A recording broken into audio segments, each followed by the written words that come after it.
Hi, నేను మీ Ramu. Welcome to BNS media. ఈరోజు మన ఆర్టీసీ కార్మికులకు సమ్మె ఏదైతే జరుగుతుందో దాని గురించి ప్రజలు అసలు ఏమనుకుంటున్నారు దాని గురించి ఒకసారి తెలుసుకుందామని వచ్చాము. హాయ్ అమ్మా, మీ పేరు? సునీత.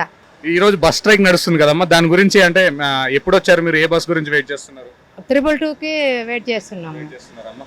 అంటే పొద్దు నుంచి బస్సులో తిరుగుతున్నాయమ్మా, చూస్తున్నారా మీరు? తక్కువ తిరుగుతున్నాయి. ఇప్పుడు నేను వచ్చి కూడా గంట అవుతుంది, ఇక్కడే కూర్చున్నా శిల్పారాం అక్కడ.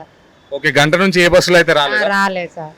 ఓకే అమ్మా, మరి ఇది ఆటోలు వాళ్ళు ఎక్కువ డబ్బులు అడుగుతున్నారు లేకపోతే అసలు ఆటోలు అసలు వస్తున్నాయి? అసలు ఆటోలు కూడా ఆటోలు వస్తున్నాయి కానీ ఎక్కువ పైసలు అడుగుతారు. ఓకే అమ్మా, నార్మల్ గా అంటే డైలీ వెళ్ళేటప్పుడు ఎంత అడుగుతారు? ఇప్పుడు ఈ రోజు ఎంత అడుగుతున్నారమ్మా? ఇప్పుడు 60 రూపాయలు అడుగుతారు అబిస్పేట్కి. ఓకే, మామూలుగా అయితే ఎంత అడుగుతారు? 40 రూపాయలు. 40 రూపాయలు అడుగుతారు. ఓకే, 20 రూపాయలు అయితే ఎక్కువ అడుగుతున్నారు అనమాట. అయితే హాయ్ అన్న, మీ పేరు? నా పేరు ఈశ్వరరావు, నేను హైదరాబాద్ వాసిని. ఓకే అన్న, పొద్దున్న నుంచి మన ఆర్టీసీ కార్మికుల సమ్మె నడుస్తుంది కదా, దానివల్ల అంటే మీరు ఇప్పుడు ఏమైనా ప్రాబ్లమ్స్ ఫేస్ చేస్తున్నారా? దాని గురించి మీరు ఏమనుకుంటున్నారు? ముందు సమాచారం లేక సడన్గా ఒకరోజు రిక్వైర్మెంట్ పెరిగేసరికి యూనిట్ రిసోర్స్ తక్కువ అయిపోయి, సో వాళ్ళు కూడా దానికి తగ్గట్టుగా ట్రాన్స్పోర్ట్ అందించలేకపోతున్నారు. అన్న, ఈ బస్ స్ట్రైక్ ఏదైతే ఉందో దానివల్ల ఇప్పుడు మీరు ఏమైనా ప్రాబ్లమ్స్ ఫేస్ చేస్తున్నారా? ప్రాబ్లమ్స్ అంటే బస్సులు చాలా లేట్గా వస్తున్నాయి. దానివల్ల ఎండగా ఉంటుంది కదా. గవర్నమెంట్ త్వరగా స్పందించి ఈ సమ్మెను విరమించి బస్సులు యథావిధిగా మళ్ళీ తిరగాలని, బేగా చొరవ తీసుకోవాలని మనవి.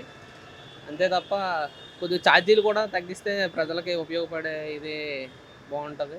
ఇప్పుడు ఈ మెట్రో కానీ ఎంఎంటీఎస్ కానీ అది కూడా ఆప్షన్స్ ఉన్నాయి కదండి, దాని గురించి మీ అభిప్రాయం ఏంటి? ఉన్నాయి, కాకపోతే రద్దీగా ఉంటున్నాయి జనాలు. ఇప్పుడు ముసలోళ్ళు ముడగలు ఉంటారు, అందరికీ కొంత తెలుసు, కొందరికి తెలియదు. అవి కొద్దిగా బస్సులు అంటే స్టాప్స్ కొద్దిగా నియర్ బై ఉంటాయి, మెట్రో అంటే కొద్దిగా జంక్షన్ వైడ్గా ఉంటాయి. బస్సులు అయితే అక్కడక్కడ కూడా స్టాప్స్ ఉంటాయి.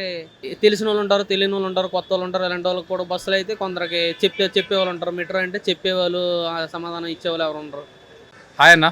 Hi bro. మీ పేరేంటి అంటే మీరు ఏం చేస్తుంటారు? నా పేరు కిరణ్, నేను స్టూడెంట్. బస్ స్ట్రైక్ అయితే జరుగుతుంది కదా, దానివల్ల మీరు ఏమైనా ప్రాబ్లమ్స్ ఫేస్ చేస్తున్నారా?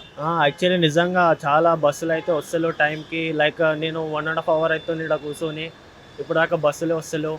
వచ్చిన లైక్ ఏసీ బస్సులు వస్తున్నాయి కానీ నేను ఎక్కే బస్సులు వస్తలేవు.